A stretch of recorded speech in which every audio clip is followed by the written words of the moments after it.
Bonjour à tous, samedi 13 novembre 2024, 10h15. Je tenais à vous remercier pour toute votre fidélité à tous, ceux qui me suivent, les 300 et quelques vues. Je n'irai pas au-delà, j'ai compris maintenant. En fait, ça strike sévère. J'ai des vues qui ont baissé, puis elles remontent. En une semaine, j'avais pas bougé de vues. Et puis après, quelques-unes qui reviennent, puis d'autres qui redescendent. Par contre, les commentaires qui arrivent. Alors, je suis obligé d'aller dans les commentaires les plus récents, etc. Enfin, je suis obligé de jongler. C'est de ma faute, hein. C'est moi aussi. J'avais décidé de revenir pour me redétacher peu à peu de Youput. Euh, je sais même pas comment je vais appeler encore cette vidéo, mais je voulais vous dire que de plus en plus d'ambulances, je vois de plus en plus de pompiers, d'ambulances, de SAMU. Ça commence à devenir grave. J'ai même le message d'un ami qui me dit qu'il est cloué au lit, il a jamais connu une grippe comme ça. Ben, c'est normal. Malheureusement, les injections. En fait, il faut comprendre une chose, c'est une fois que vous comprenez cela, tout s'embrique, tout devient normal. Le sida, vous savez, c'est le syndrome, c'est le syndrome de défaillance immunitaire, syndrome de défaillance immunitaire, après, etc. Je sais plus. Mais bon, voilà, en fait, c'est votre système immunitaire qui est défaillant. Ce n'est pas un virus. C'est un système immunitaire défaillant. Par conséquent, à partir du moment où vous avez un système immunitaire défaillant, ce qu'on appelait les sidaïques, tomber malade avec un rien. C'est-à-dire qu'il suffisait tout simplement d'avoir une grippe pour être cloué au lit et ne plus pouvoir se lever, quoi. Et malheureusement, pour les plus âgés, mourir. Et c'est exactement ce qui est en train de se passer. Je vais prendre de plus en plus de recul encore. J'en ai pris, croyez-moi, ça va beaucoup beaucoup mieux. Alors aujourd'hui, je suis fatigué. Depuis jeudi, j'ai pas beaucoup dormi et j'ai fait 2 400 kilomètres. Voilà, je suis rentré tout à l'heure. Je suis rentré il y a un peu plus d'une heure. Voilà, un peu plus d'une heure. Et on a décidé d'enchaîner. Tant que j'y suis, je me repose pas. On va continuer à faire nos courses parce qu'il faut bien que quand on rattrape le week-end. Et après, pour le moment, j'ai pas de mission le lundi, donc on va se reposer. Mais moi, bon, le travail, ça va. Là, après, c'était un petit peu plus professionnel, mais bon, c'est pas le travail. On va pas se plaindre. On va dire simplement que ce que je trouve pénible et compliqué en ce moment, c'est ce qui se passe. Ce qui se passe, faut être conscient que de toute façon, ils sont en train de dérouler un plan. Beaucoup vous disent super, on est arrivé au bout du bout.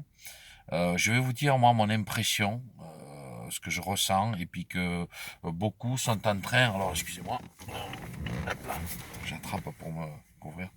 Euh, Beaucoup sont en train de se dire que c'est bien parce que ça permet aux Français de voir. Alors effectivement, les Français, il y a une chose qu'ils constatent, c'est que ils sont pris pour des vaches à lait, pour des cons. Je suis même en chargement, j'étais très surpris. C'était quand le chargement, c'était mercredi, mercredi ou jeudi, peu importe. C'était jeudi matin. Qui me dit, de toute façon, ils sont au bout du bout. Ils peuvent plus arrêter leurs conneries. Alors là, j'étais content parce que je me suis dit, j'aurais très bien pu dire ça. Et en fait, on parlait du cas du petit Attal, hi, hi, hi, hi. Attal, hi, hi, hi, hi. Voilà. Et donc, je reprends aussi. Certains me disent, non, non, il n'y était pas. Si, si. Il a beaucoup de, il avait beaucoup d'amis comiques. Hein. Je rentrerai pas dans les détails. Vous savez, il y a un comique là dernièrement qui faisait plus de spectacle et pour cause. Hein, on s'est compris. Bon, ben voilà. Et puis ce type-là, on le propulse. Alors à l'éducation nationale. Alors pour ceux qui vous disent qu'en 4 mois il a fait un super boulot, rappelez-vous comment était l'éducation nationale à l'époque. Au moins, je dirais, au moins jusqu'à l'époque. Parce qu'après, c'est autre chose. Ça a été une destruction lente et efficace. Malheureusement efficace. Mais souvenez-vous quand même de l'époque de Mitterrand et Chirac. Souvenez-vous de cette époque. Il y avait quand même des choses qu'il fallait apprendre. C'était, à défaut d'apprendre la Marseillaise, il fallait quand même connaître l'histoire de France, un minimum d'histoire de France. Il fallait quand même connaître. Il y avait des bases. Il y avait des bases. Et l'école était une entité qui n'était pas touchée. C'était toujours une éducation nationale, certes. Hein, on éduque nationalement. Donc, on se souvient quand même que sous l'ère de Chirac et de Mitterrand, alors Mitterrand, faut savoir quand même qu'il détient le record de 49-3 avec Rocard, qui ne sera pas battu par Bronstein. Mais je vous rassure qu'Attal Hihihi, il va le faire. Donc, on va continuer. Et même d'ailleurs, c'est une opportunité pour le virer. Donc, pour accélérer le plan, justement. Il pouvait pas le laisser. Et je vais vous dire ce qui se passe et pourquoi il a changé là maintenant. Ça, c'est que moi, ça n'engage que moi, mais vous verrez malheureusement que jusqu'à présent, je me suis trompé sur beaucoup de choses. D'ailleurs, j'ai été influencé sur des croyances et bon, j'ai compris que maintenant les croyances, en fait, elles étaient faussées. C'est pour gagner du temps et le temps, malheureusement, il joue contre nous. Et bon, enfin bref, je reviens au système de l'éducation nationale. À cette époque-là, faut reconnaître quand même que Mitterrand et Chirac n'avaient pas pour tendance à détruire ce système-là. Ils voulaient, la France, à une époque, elle avait le triple A et compagnie, elle avait des références, elle était respectée par beaucoup de personnes. Alors certes, il y avait les écoles, les grandes écoles anglaises, mais il y avait aussi les écoles françaises. Beaucoup venaient étudier en France. Il y a eu quelques, alors pareil, pas en Allemagne, mais vraiment l'Angleterre, la France, il y avait quelques pays comme ça où on allait étudier parce qu'il y avait et je crois aussi les États-Unis, aussi paradoxal que cela puisse paraître, parce que en termes comment dire, d'inculte, on fait pas mieux les Américains. Ils sont incapables de vous placer un pays sur une carte. Hein.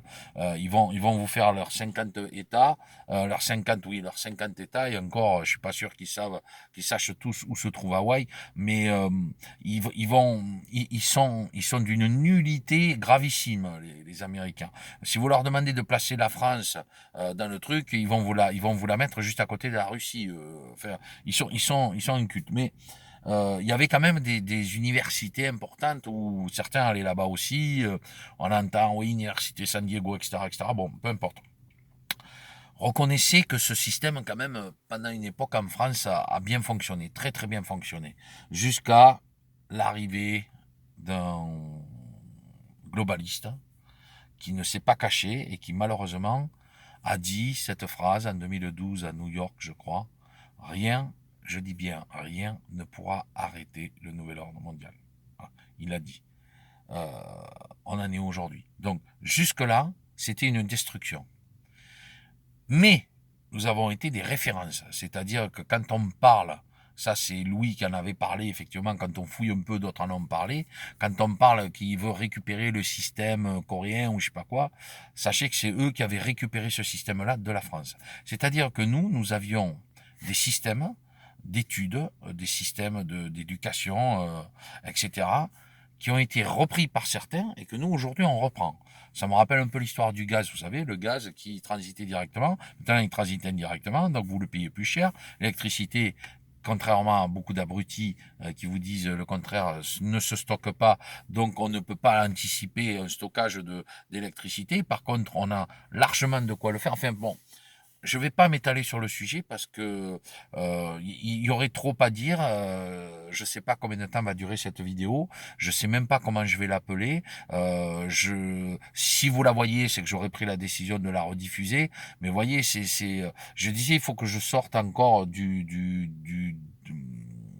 comment on appelle ça, du bois pour venir vous parler. Mais moi, je suis, alors, je suis pas résigné parce que je reste résilient. Je suis pas résigné pour moi. Par contre, pour notre monde, on a beau me dire ce que l'on veut. On a beau me dire, mais Laurent, arrête, relativise. Comment voulez-vous que je relativise dans mon pays où je suis né, où j'ai eu des valeurs, où j'ai eu des croyances, et que là, je vois une dame qui porte une muselière, quoi, dehors. Ah, et puis avec le froid, je vous dis pas la condensation que ça va faire. Ça va rendre ces gens-là encore plus malades. Et que ils sont encore plus malades, mais ils vont se faire piquer, ils tombent très malades derrière. Et ils vous disent, heureusement que j'ai fait mes injections, sinon je serais mort. Voilà. Et là, en ce moment, vous avez un balai, un triste balai de pompiers, d'ambulances, etc. Il y a une famille dans mon village, ils sont 5, ils sont 3 à avoir développé un cancer. Un, c'était une récidive, malheureusement. en plus un des enfants. Ils sont tous âgés, hein, ils sont même les trois enfants, une est presque à la retraite, l'aîné, l'autre il n'en est pas loin, et le dernier il a 55 ou 6 ans. Donc c'est voilà, ben deux des enfants, enfin oui, non, non, non. Alors les parents, oui c'est ça, les parents et lui, son cancer a récidivé, et les parents ont développé chacun un cancer. Alors, c'est des personnes en bonne santé, très bonne santé. Ce sont des paysans, et puis des purs et durs, hein. C'est-à-dire qu'ils se lèvent très tôt le matin, qu'ils se couchent très tard le soir, qu'ils font la comptabilité quand il fait très froid. Voilà, là, il y a l'Armagnac, le Floc, etc. Donc, ça demande beaucoup de préparation. C'est déjà en pleine santé, et puis on leur détecte ça. Vous comprenez, moi, j'arrive à un moment où, quand je lis des gens qui vous disent, mais il faut avoir de l'espoir, je vous rappelle que je vous avais demandé dans l'avant-dernière vidéo de me mettre une seule chose, l'avant-dernière ou la dernière, je sais plus, une seule chose de positive qui était arrivée dans notre pays depuis que la Macronie est au pouvoir, en sachant que de toute façon, l'ère Sarkozy a été le début vraiment de l'affaire, hein, ça a été la destruction à partir de ce moment-là. D'ailleurs, vous regarderez le nombre de lits à partir de 2000 qui ont été enlevés. On est, je crois, autour des 75 000 lits. 75 000 lits ont été supprimés des hôpitaux publics. Ça fait réfléchir, quoi. 75 000 lits. Il paraît que les appareils d'oxygénation, ils sont en train de les retirer. Et puis ils continuent à fermer. Ils continuent à fermer. Et à côté de ça, il y a la saturation. C'est QFD. C'est-à-dire qu'à partir du moment où vous diminuez le personnel, vous supprimez les lits, ben c'est sûr, vous avez un hôpital, pour Mont-de-Marsan par exemple, où c'est en train de réduire du personnel. C'est une ville d'à peu près 25, 28, 30 000 habitants, d'accord, avec une clinique et un hôpital public.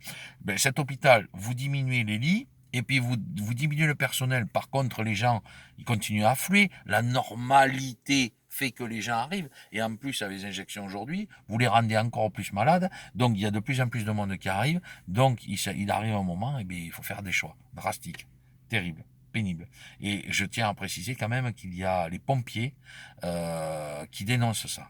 Il y a des pompiers qui le dénoncent, il y a des ambulanciers qui le dénoncent, il y a les croque-morts, vous savez, qui le dénoncent. Eux, ils n'ont jamais vu ça de leur vie. Ils disent, il y a des coagulations, du sang noir qui sort, il y a des filaments qui se font, qui sont pas du tout naturels. On n'a jamais vu ça de nos vies. Jamais. Vous écoutez le professeur Raoult, vous écoutez professeur Perron, vous écoutez beaucoup de gens qui, pourtant, n'oublions quand même pas, mais même si c'est leur métier et que ils ont pu être trompés et que voilà, et moi je vais pas les fustiger contrairement à l'autre idiote de Croc niqueuse qui se permet de rembarrer une sommité mondiale, quoi. Le mec qui a travaillé sur Ebola, qui a été appelé pour travailler sur Ebola, ça a été l'un de ses premiers chantiers, qui a été appelé pour toutes les maladies qui existent dans le monde, qui était systématiquement appelé, comme le professeur Montagnier, Perron qui était beaucoup plus un chef en interne, mais qui était quand même l'autre là, et puis elle rigolait, elle était contente d'envoyer chier, lui dire vous êtes littéralement trompé, enfin rendez-vous compte que ces gens-là qui ont essayé de soigner, à côté de ça, en face, on a des gens qui sont venus vous dire non, non, mais ça risque rien, tout va bien, et qui ne réalisent pas dans quelle misère nous nous retrouvons actuellement en termes de santé. Et moi, ce qui m'inquiète, c'est que ça continue à grimper, quoi. Je vois de plus en plus de décès, je vois de plus en plus de gens malades. Chaque fois que j'ai quelqu'un au téléphone, j'en parle, je parle de l'intimité des proches. Ah tiens, j'ai appris que un oncle avait ça, un frère avait ça, l'autre il avait ça, il y en a un qui a chopé ça. Ça devient vraiment, pardonnez-moi, ça devient vraiment inquiétant, quoi, hein. Ça devient vraiment très très inquiétant. Je vous dis, dans cette famille, ils sont 5 piqués, ils sont 3 malades, quoi. Regardez le pourcentage. Enfin, c'est ahurissant. Il y a une dame qui donnait des leçons de gym à ma belle-mère. Elle s'est écroulée, elle s'est pas sentie très bien. Il y a deux versions. Rupture d'anévrisme, crise cardiaque, et crise cardiaque qui a amené une rupture d'anévrisme. L'un ou l'autre. Admettons, l'un ou l'autre. Est-ce qu'il est normal qu'une rupture d'anévrisme amène à une crise cardiaque ou inversement? Vous vous rendez compte? Donc ça voulait dire qu'elle était dans un état lamentable. Mon pote Yétier, ça fera un an bientôt là qui est parti. Je me souviens, il m'avait appelé, il me dit putain, j'ai chopé une de ces infections urinaires. J'ai demandé à mon médecin, il me dit ouais, je suis allé peut-être nous on allait beaucoup sur les aires d'autoroute, etc. Il me dit ouais, s'il faut c'était pas propre. Il faut y aller quand même pour la choper comme ça dans ces conditions. Parce que nous, on a toujours le réflexe de nettoyer vite fait, bien fait, aussi peu que vous nettoyez, et puis ensuite quand c'est difficile à croire, mais pourtant vous avez votre propre système immunitaire et votre corps qui prend cette habitude-là. Donc, pour choper une infection urinaire dans ces conditions-là, c'est particulier. Et malheureusement, ben après, derrière, il a enchaîné les maladies, quoi. Et puis, il s'est retrouvé, à un moment, il se sentait pas bien. Il est allé voir son docteur. Il avait les jambes comme ça gonflées. Il faisait des thromboses. Et ben, son docteur lui a simplement donné une pommade. Vous vous rendez compte, c'est son propre toubib qu'il a incité à se faire piquer, quoi. Et après, derrière, quand il est revenu le voir, il a dit, écoute, moi, je t'hospitalise, là, ça va pas bien. Et puis, ils l'ont hospitalisé et il s'est jamais réveillé, quoi. Voilà, coma, et puis vous avez écouté l'histoire de la femme qui a été mise obligatoirement dans un coma, elle est rentrée, ils l'ont mise en coma. Et c'est comme ça qu'on compte les gens comateux, intubés et compagnie. Des gens qui n'ont rien demandé. C'est-à-dire, si vous étiez malade, vous arrivez à l'hôpital, d'ailleurs, il y en a qui s'en sont plaints, qui se sont dit, mais j'ai pas compris ce qui m'est arrivé. Certes, je suis arrivé, j'étais fatigué, j'étais malade, j'étais pas bien, on m'a mis en chambre, et puis on m'a isolé, on m'a intubé, on m'a ci, on m'a ça, j'ai rien demandé, ça me dérangeait plus qu'autre chose. Et derrière, vous apprenez que pendant ce temps, les décomptes mortifères continuaient. Puis on vous disait, telle et telle personne, quand Véran Templan vous disait, j'ai vu une personne intubée. D'ailleurs, vous écoutez Bachelot, elle a fait exactement le même mensonge en 2009. Exactement le même. Elle a vu un bébé qui était mourant, etc., avec sa mère. Croyez-moi.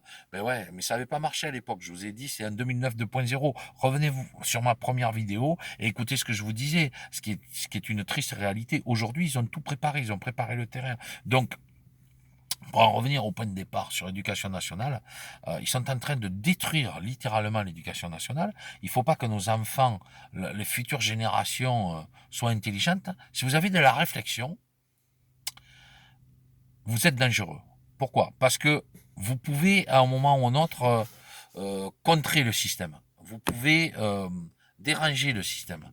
Et si vous appelez pas à Tal, ou si vous n'êtes pas de la confrérie de la truelle ou des illuminés, pour être poli, euh, qu'est-ce que ça donne? Ça donne que vous n'aurez aucune chance de vous trouver face à ce pouvoir. Aucune.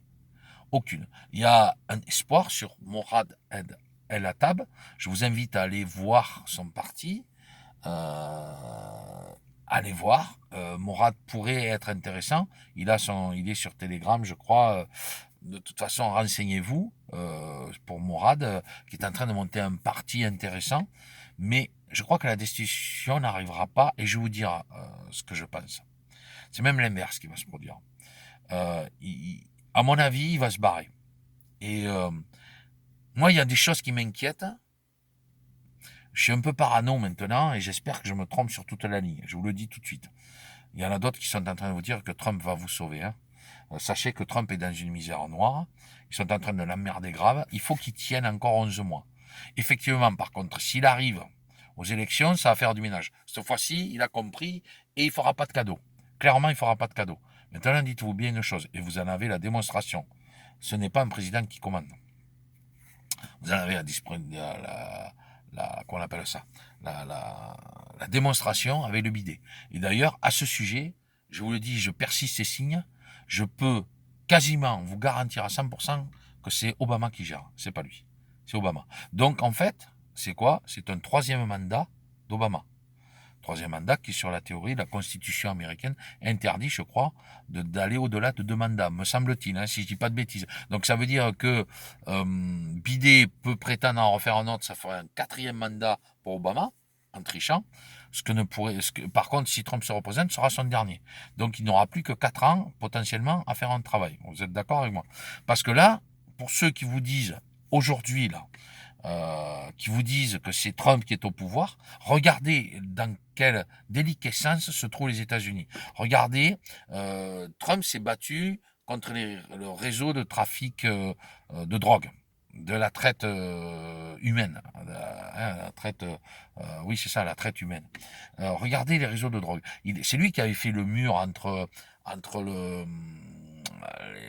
je crois, le Texas, et puis je sais plus jusqu'où allait ce mur. Il allait même jusque dans l'eau. Je sais pas si c'est pas la Californie, si je dis pas de bêtises, hein. Voilà. Et donc, ce mur-là, c'est lui qui l'a créé. Donc, il avait diminué déjà énormément. On le disait que sous son ère, déjà, il y avait la drogue qui avait diminué aux États-Unis, énormément. Et d'ailleurs, les trafiquants s'inquiétaient de voir Trump. Ils disaient, voilà, j'ai vu des trucs sur les narcotrafiquants qui disaient que Trump les inquiétait.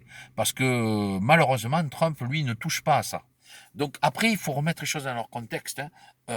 Je vous fais cette parenthèse sur Trump, où effectivement, il a fait du bien aux États-Unis. Lui, il a redressé il a redressé l'économie du pays, clairement. Il n'a pas touché à son salaire. Il a versé à des œuvres.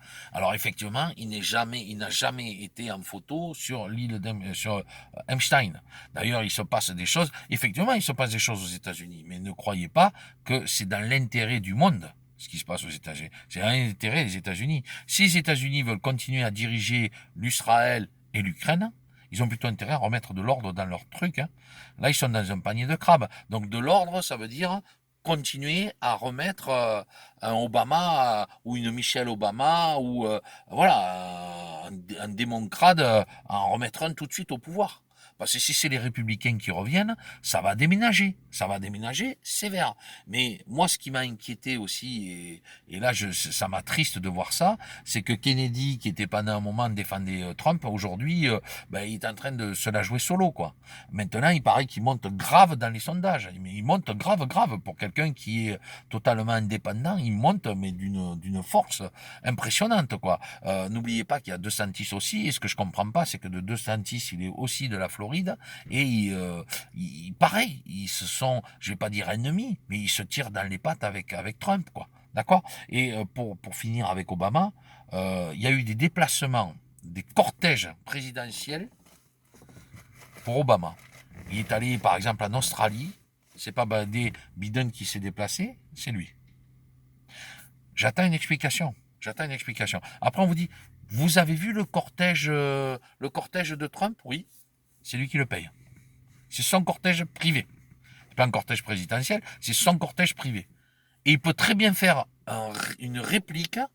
Il y a rien. Je crois que la Constitution américaine ne lui interdit pas de faire une réplique. Il me semble qu'il y a quelques détails qui fait qu'il ne pourrait pas se faire passer pour le président, c'est-à-dire qu'il ne pourrait pas reprendre les drapeaux. Il me semble qu'il y a une histoire de drapeau. Il y a un truc comme ça, il y a une connerie comme ça. Me semble-t-il. Après, je vous dis ça, j'en sais rien, je suis pas du tout calé. Moi, je fais que vous dire ce que j'entends. Il ne pourrait pas se faire prétendre comme président. On peut l'appeler Monsieur le Président, mais par contre, sa garde, toute sa garde qui est autour de lui, elle est privée. Elle n'est pas au nom de l'État. Quand les anciens présidents se déplacent, ils ont des services de sécurité personnels. Ce n'est pas les États-Unis qui payent le service de sécurité de Bush, de Clinton, de tous les présidents actuellement en vie qui ont été présidents, d'accord. Sauf que là, Obama, il a des cortèges officiels à l'étranger. Euh, Essayez de retrouver vous-même, hein. Maintenant, je peux plus partager, contrairement à Telegram, mais je regrette pas d'en être parti. Euh, j'ai vu un déplacement de Barack Obama où tout était fermé. Je crois que c'était à Sydney, quand il est arrivé à Sydney. Ils ont tout fermé, ils ont tout sécurisé. Il y avait carrément le cortège australien qui est venu chercher au pied de l'avion Barack Obama, qui officiellement, si on écoute les gens, officiellement, Barack Obama n'est plus dans le ministère. Vu que c'est la cabale Harissa, là, sandwich, hein, qui est, en théorie, la vice-présidente. Jusque-là, vous me suivez. Donc, que viendrait foutre un mec comme Obama dans un déplacement avec un cortège présidentiel en Australie? Est-ce que quelqu'un peut m'expliquer cela? Si vous arrivez à m'expliquer, à me dire oui, effectivement, j'ai vu cette vidéo, ouais, c'est du fake, si, ok, pas de problème. Sauf que l'Australie, là-bas, avait montré alors pardon, voilà. L'Australie a montré qu'il s'agissait bien de Barack Obama. La vidéo était australienne. Arrivée de Barack Obama à Sydney, etc. Tout est fermé, tout est verrouillé, ça a été filmé. Boum, il y avait, je crois, un TikTok qui courait. Voilà. Expliquez-moi. Donc, c'est bien Barack Obama qui est au pouvoir, et non pas Trump. Trump, je crois qu'il a encore une dette de 250 millions d'amende à payer. Je crois que sa richesse est autour des 2,4 milliards. N'est plus que de 2,4 milliards. Déjà, vous mettez 250 millions d'amende à payer, vous allez voir. Et ils vont continuer à le harceler, parce qu'ils savent que le nerf de la guerre, c'est l'argent. Il a besoin d'argent pour se présenter. Il a besoin d'argent pour faire sa truc, parce que lui, il avait balancé du pognon en 2020. Voilà, bon, il a été remboursé, certes, mais il avait balancé. Il a perdu, que vous le vouliez ou non. Alors, c'est vrai qu'il y a des choses étranges, et après, moi je l'explique. Si ce n'est pas Biden au pouvoir, vous devez truquer comment on appelle ça, la, la passation, d'ailleurs que Trump a refusé de faire. C'est unique dans les annales de l'histoire des États-Unis, des présidents des États-Unis. En général, l'ancien remet la passation, qu'il ne s'aime ou pas, mais c'est la première fois. Donc Trump ne s'y est pas présenté, je peux le comprendre, parce qu'il s'est fait littéralement voler. Ça ne se discute même pas. Comme en France d'ailleurs, Juju Pipi, il a été élu par la triche. La première et la deuxième fois. La deuxième fois, ça a crevé les gens étaient en train de faire la queue. Ils entendaient déjà que les sondages le mettaient en tête, alors que les gens s'étaient déplacés au premier tour pour le gicler, et que vous allez d'un côté, vous êtes en Nouvelle-Calédonie, de l'autre côté, vous êtes en Martinique, et puis en Belgique, c'est même pas fait. D'un côté, il y a du retard, et de l'autre côté, il y a de l'avance. On vous annonce déjà partout que l'autre, il est déjà au second tour, quoi. Comprenez? Donc, déjà, quand il y a un petit peu de jugeote sur ce côté. Donc, il y a eu de la triche. Il y a eu de la triche. Et d'ailleurs, regardez ce qui se passe en Pologne. Regardez ce qui se passe en Pologne. Il y a un coup d'État qui est en train de se faire. Maintenant, si tu n'es pas content, tu vas direct en prison. La Pologne. La Pologne. La Pologne qui, d'ailleurs, n'est pas très très loin de la Russie. Vous voyez ce que je veux dire? Et donc, les accords de Minsk, là, ils sont violés. Vous allez voir où je vais en venir. Et donc, du coup, n'attendez pas de sauveur, d'histoire. Enfin, si vous voulez continuer à entendre cette histoire charmante auquel moi j'ai cru, j'étais sincèrement cru. Moi, je me souviens le jour de la passation, j'attendais. C'est vrai que les militaires. Et donc, je finis. Si cette passation a été truquée, parce qu'elle a été enregistrée, visiblement, ça c'est sûr. Le jour même, il devait pleuvoir. Il n'a pas plu. Il faisait beau, vous voyez. Par contre, si vous faites très attention, si vous jetez un œil, vraiment, si vous jetez un œil, vous vous rendez compte que les prises d'angle sont pas les mêmes. C'est-à-dire que d'un côté, vous allez voir, je crois, la femme du bidet dans un sens, sur l'autre, elle est de l'autre. Voilà. Clairement, ça a été tourné. Ça a été tourné. Donc, si on vous dit que ça a été tourné, ça veut dire qu'il n'y a pas eu de présidence officielle. Mais ça tient la route. Ça tient pas la route pour Trump qui va faire des États-Unis un dépotoir en cachette. Tu peux pas faire ça. C'est pas. Enfin, moi j'ai écouté Alexis, j'aime beaucoup. C'est un gars, je peux l'écouter, mais j'adhère plus du tout à ce qu'il raconte. C'est tiré par les cheveux. Puis plus ça va, plus on vous trouve des explications. À un moment, il faut être cohérent. Donc, ça voudrait dire que Trump, la politique est en train de faire, c'est-à-dire qu'il fait déclencher une guerre. D'ailleurs, je rappelle que Trump a donné les clés à la Maison Blanche à Netanyahu à titre de, comment on appelle ça, à titre honorifique, voilà, à titre de solidarité. Il avait remis les clés à la Maison Blanche à Netanyahu. Voilà, déjà. Donc, il a apporté son soutien au sionisme, Donald Trump. Donc, il y a pas, c'est pas partout. Je crois qu'en Iran aussi, on dit qu'il n'y a pas de guerre, c'est vrai. Sauf qu'il y a eu quand même une intervention par drone en Iran. Ça a été pour éviter un conflit, certes, mais il y a eu une guerre. Quand même. Celle-là, on la compte pas, mais il y a eu. Bon. Mais elle était pour d'autres circonstances, pour éviter que justement les États-Unis rentrent dans un système de guerre, parce que Trump, c'est vrai qu'il a amené la paix. Et la paix, c'est pas bon pour le commerce, surtout pas pour les Américains, surtout pas pour les ventes d'armes. On a ici un dénommé Bernard, vous connaissez, vous vous souvenez de la mission Merci Bernard? Eh bien, Merci Bernard, on l'appelle tonton je sais pas quoi en Afrique, quand il y a des guerres. Et d'ailleurs, vous remarquerez qu'à chaque fois qu'il y a un conflit, il est quelque part, et puis allez-y. vite la guerre, je gagne de l'argent, d'accord? Donc, les États-Unis, elles doivent faire le ménage devant leur porte, et eux, par contre, vont peut-être avoir beaucoup plus à perdre que nous, parce que ce sont des capitalistes, ce sont des tricheurs. Les Américains ont toujours triché. Ils ont volé les terres aux Indiens. Ensuite, ils se sont fait la guerre entre eux. Ils ont été colonisés. Ils ont repris à gauche, à droite. Ils ont pris de l'anglais, du français. D'ailleurs, vous regardez sur les drapeaux, il y a très très peu de symboles anglais. Par contre, il y a beaucoup de couleurs du bleu, blanc, rouge. D'ailleurs, le drapeau des États-Unis, bleu, blanc, rouge. D'accord. Bon, mais voilà. Enfin, après, je vous dis, il suffit de rentrer dans quelques logiques et de comprendre que nous sommes en train de perdre du temps avec des croyances. Il y a des croyances et c'est surtout celles des États-Unis. Donc, et je vais vous dire pourquoi pendant ce temps, ce qui se passe. Donc, on oublie. Je referme la parenthèse des États-Unis. Il va y avoir des élections dans 11 mois. J'espère que cette fois-ci, tous les camps sauront se prémunir et se protéger de cette arnaque qui a été si violente que Trump faisait péter les algorithmes. Ils avaient fait, c'est-à-dire que tu déposais un bulletin de vote pour Trump, c'était 0,75 et pour l'autre c'était 1,25. Donc si tu mettais deux trucs de Biden, c'était 2,5. Alors que l'autre, il en fallait 3 pour faire 4 pour en faire un. Comprenez? Et pourtant, ils pétaient les algorithmes. À un moment, ils ont dit stop, on arrête. Donc, ils sont allés au bout du raisonnement. Donc, si on truque la, la passation de pouvoir, qui c'est qui reste derrière? Les tricheurs. Qui c'est qui triche? Obama. Obama qui continue sa politique. D'ailleurs, regardez simplement, moi, je vous invite simplement à faire quelque chose. Je ne dis que des conneries, c'est pour ça aussi que je vais arrêter 300 vues. Qu'est-ce que vous voulez que je continue? Je vais pas me casser le cul à continuer à venir vous parler avec 300 vues. Je suis littéralement avalé par les algorithmes de YouPut. Mais regardez simplement la politique que faisait Obama lors de ses 2 mandats officiels et regardez ce qui se passe avec le bidet aujourd'hui encore. Regardez.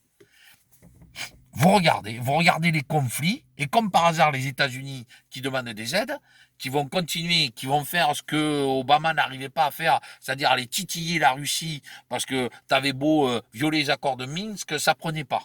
Ça prenait pas, parce que là, on était encore dans un moment où on ne sait pas.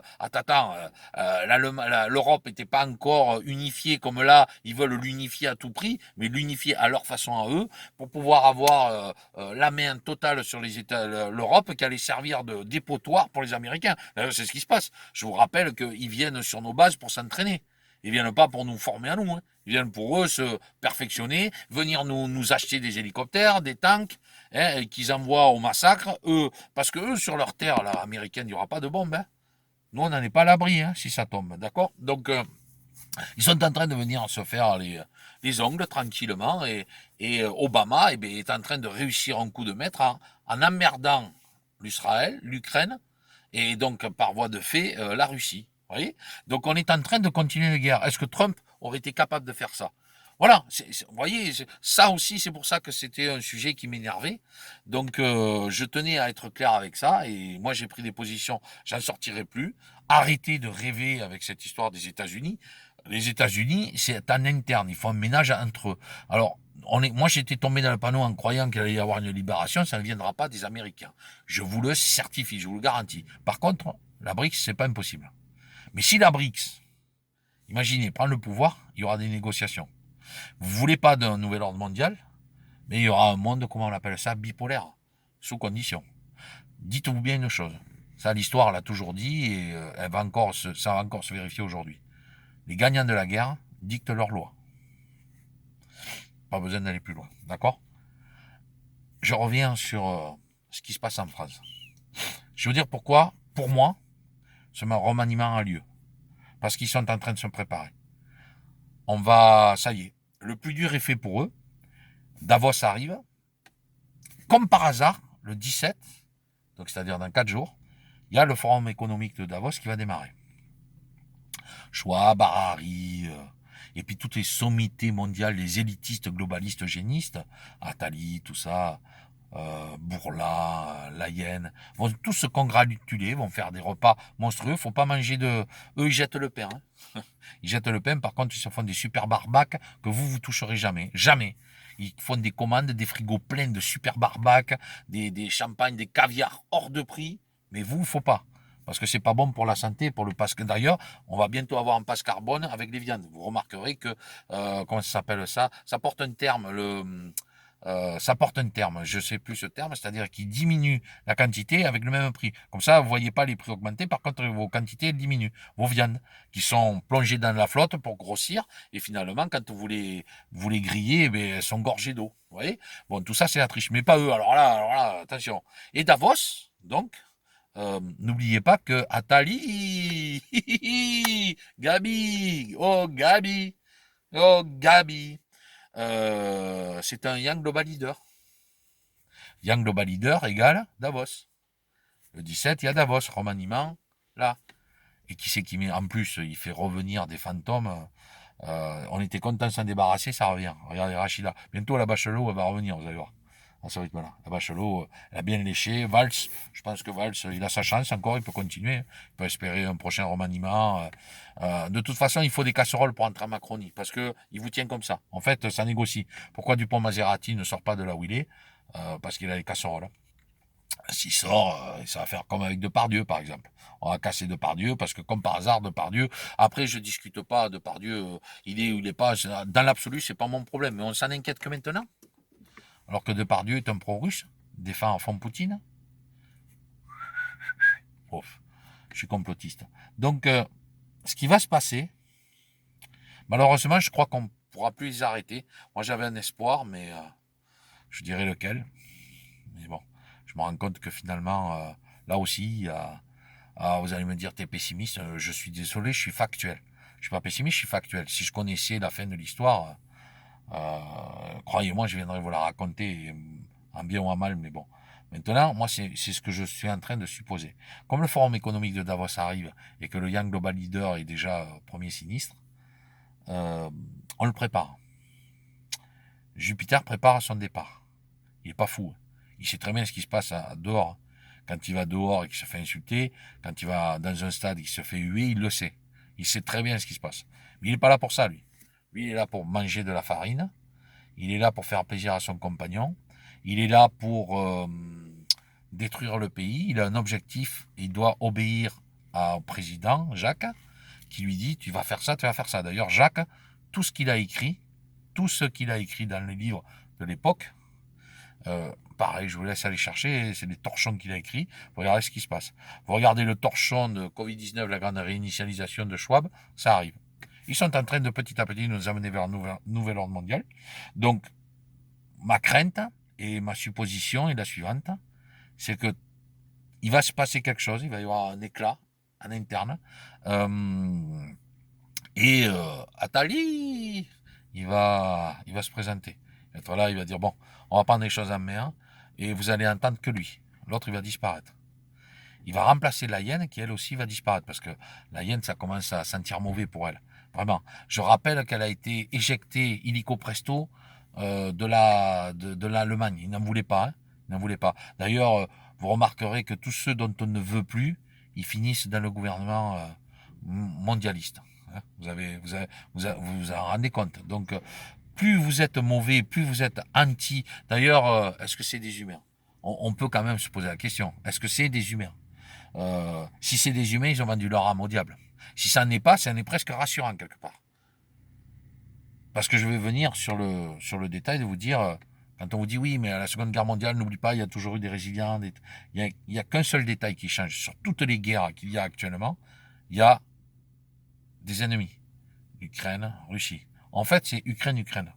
C'est-à-dire des russophones et les Ukrainiens fascistes.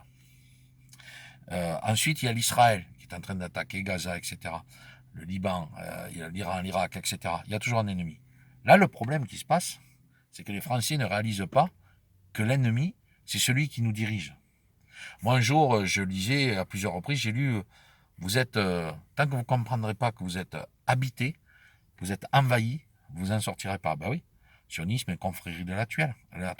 Et maintenant, les Illuminati qui arrivent des États-Unis, tout ça, tout ce système-là, ils sont en train de se mettre en place. Donc, en fait, tout s'embrique. Tout est en train de se, tout est en train de se mettre en place. Il n'y a pas, pour moi, il n'y a pas de doute. Malheureusement, il n'y a pas de doute. C'est-à-dire qu'ils ne nous craignent pas. Est-ce que vous avez la sensation qu'ils nous craignent? Est-ce que vous avez la sensation qu'ils sont en danger? Quand vous voyez comment ils déposent leurs lois et comment ils réagissent, moi je les trouve zen, quoi. Hein. Ils sont contents, tout va bien. Hein. Gabi est en train d'inviter tous ses amis, son compagnon. Voilà, l'autre il va être porte-parole. Et bien, ce qui va se passer, c'est que le Jupipi, il va prendre la place de la hyène, qu'elle va monter. C'est prévu. Hein. J'invente rien, c'est prévu. La hyène, elle va monter. C'est-à-dire qu'elle, elle a bien fait son travail pour pas qu'on l'emmerde. D'ailleurs, elle se présente pas comme Bourla, elle se présente pas dans la Commission européenne qui pour eux sont insignifiants. Nous sommes des gueux. Cette Commission européenne parle pour les gueux. Les gueux parlent aux gueux. Vous voyez ce que je veux dire? Donc eux, ça les intéresse pas. Ils s'en foutent royalement. Ils sont en train de faire leur business.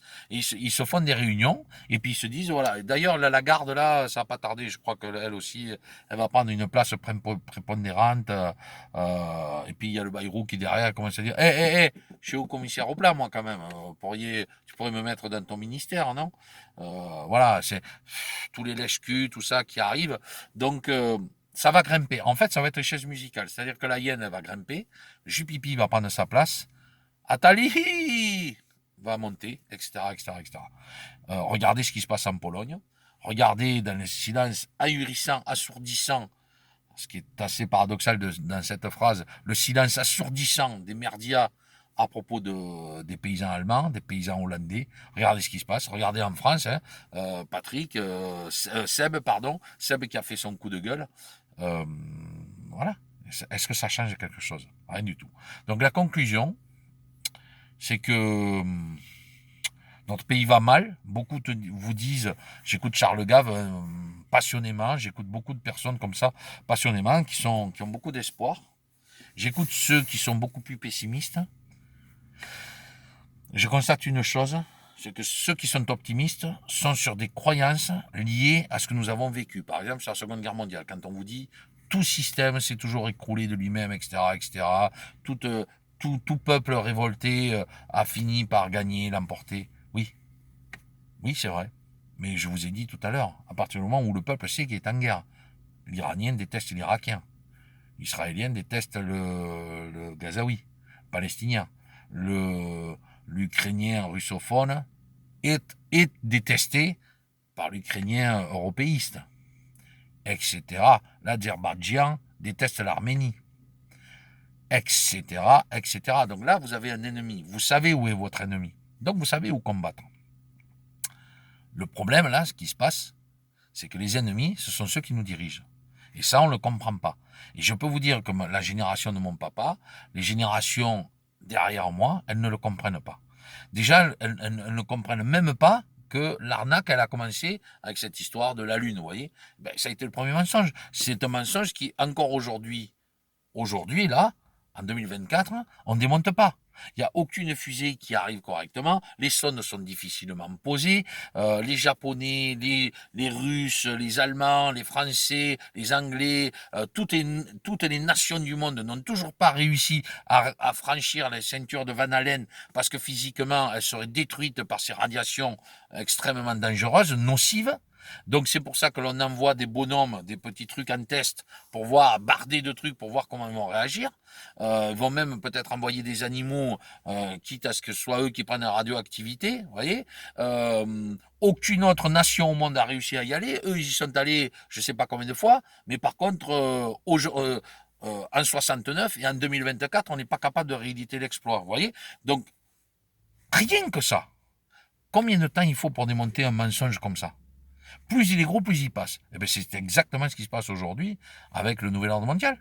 N'y croyez pas, c'est pas grave. Mais là, c'est l'inverse. On fait tout pour pas vous y faire croire et on y plonge tranquillement mais sûrement. Donc je vais sortir, je vais arrêter le parlementer jusqu'à la prochaine. Vous allez me dire, mais cette fois-ci, je crois, parce que je vais encore plus me mettre au vert.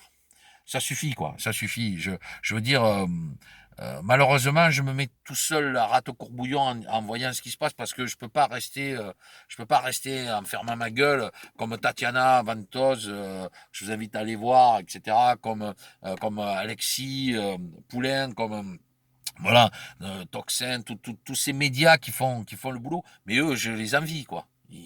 Ils ont de ces vues. Bon, mais moi, peut-être aussi que c'est parce que, justement, je dis pas grand-chose d'intéressant, ou que ma chaîne de toute façon, j'ai 1730 abonnés, je crois. C'est que dalle, on est bien d'accord. Mais sur ces 1730, j'ai même pas, regardez, 300 vues, quoi. Et celle du garde d'asile, 230 vues, c'est la moins vue. Ouais, les commentaires, ils arrivent. Les likes, bon, ça va, mais proportionnellement, il y a quasiment plus proportionnellement de gens qui ont vu avec des commentaires que la vue tout court. Vous vous rendez compte? Enfin bref, donc c'est pour ça que je vais prendre mon retrait. Je vais vraiment me retirer, me mettre, comme on dit, au vert. Définitivement, parce que là, je me coupe de plus en plus, hein, vraiment de plus en plus. Il y a des choses que vous allez m'apprendre, je suis au courant de rien, quoi. Je sais qu'il y en avait comme ça, qui étaient dans ce cas-là, qui me dit, tu sais, moi, j'écoute pas du tout les informations, moi non plus, je les écoute indirectement. Mais même les entendre indirectement, quand vous écoutez Louis, par exemple, ça devient anxiogène, quoi. C'est pénible. Et quelles sont les issues de secours? Il y en a pas. Moi, je vous dis, je vais vous dire, l'espoir que j'avais, c'était l'armée. C'est l'armée. J'avais un espoir sur l'armée. Me dire, il y a une armée en France, elle est faite pour nous sauver de la tyrannie. Ouais. Sauf que quand la tyrannie n'est pas, euh, comment dire, n'est pas affichée, quand vous ne comprenez pas qui est votre ennemi, comme c'est le cas actuellement, si vous dites aux gens que l'ennemi c'est la politique, d'ailleurs la Belgique, le rare moment où ils n'ont pas eu de politiciens, le pays allait très bien. Ils sont revenus, ça a recommencé à être le bordel. Et regardez la crise du coco, ce qu'elle a réussi à amener. Alors là, ils ont tous été solidaires. Après, ils se fustigent tous, ils veulent tous la part du gâteau, mais ils ont tous été solidaires. Je rappelle que la Suède n'a pas confiné. Mais c'est tout. La Suède, elle a piqué. Et ils ont un record absolu de décès. Quels sont les pays qui ont le plus piqué au monde? Je vais vous le dire, moi. Islande, Israël, Monaco, qu'est-ce qu'il y a? Gibraltar, ben, Madagascar, partie blanche, partie Antananarive, par exemple, les endroits où les blancs habitent, qui sont, qui sont hors de prix pour les pauvres malgaches, ça explose. Est-ce que je dois vous faire un dessin? On avait dénoncé tout ça, moi ça fait, je l'ai dit dès le départ. Et aujourd'hui, en 2024, à peine, on commence à dire les vérités arrivent, à peine. Donc vous multipliez encore par deux. Vous dites qu'il y en a encore pour 4 ans de tout ça. Il y en a encore pour 4 ans. Donc dites-vous bien une chose, c'est que tant que nous serons dans cette situation, tant qu'il n'y aura pas de, comment dire, de personnes comme une armée, une, comment dire, une milice prendra les choses en main dans notre pays, nous glisserons inexorablement vers ce que disait Sarkozy, le nouvel ordre mondial, que l'on veuille ou non. Maintenant, que l'on survive à celui-ci, ça c'est une autre paire de manches.